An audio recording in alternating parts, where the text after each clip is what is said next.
નમસ્તે. આજે તારીખ 12 ઓક્ટોબર 2025 જીવદેવ આશ્રયધામથી આપ સૌને પ્રણામ.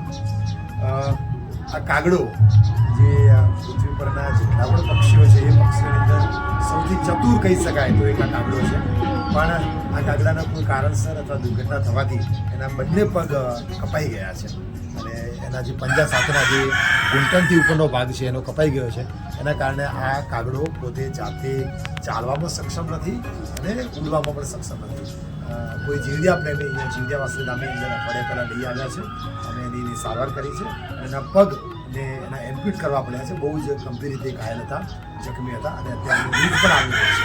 અને હવે આ કાગડો અહીંયા જીવદયા આશ્રયધામની અંદર અમારી સાથે અહીંયા રહે છે, સસલાઓ જોડે રહે છે. કબૂતર ઘાયલ છે એમની સાથે રહે છે. એમને ડેલી રેગ્યુલર પાણી આપીએ, દાણા આપીએ અને જે ખોરાક જોઈએ છે એ આપીએ છીએ. તો આ કાગડો જો અત્યારે કોઈ બહાર અવસ્થામાં હોત, એની મુક્ત વાતાવરણમાં હોત તો ન ચાલી શકવાના કારણે, ન ઉડી શકવાના કારણે કૂતરા અથવા બિલાડી અથવા બીજા જંગલી પ્રાણીનો શિકાર બની ગયો હોત. પણ અહીંયા જીવદયા આશ્રયધામની અંદર પોતાની જે બાકીની જે જિંદગી છે આરામથી ગુજારે એવા અમે સૌ પ્રયત્નો કરી રહ્યા છીએ. અને આ વિડીયોના માધ્યમથી આપ સૌને અપીલ કરું કે જીવદયા આશ્રયધામ ધાનેરાથી કિંમત રોડ ઉપર આવેલું છે.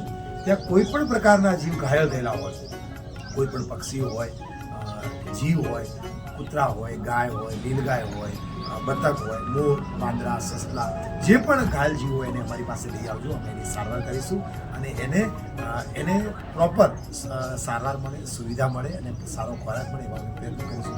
આપ સૌનો આ કાર્યની અંદર સહકાર મળે, સહયોગ મળે એનું અપેક્ષા રાખું છું.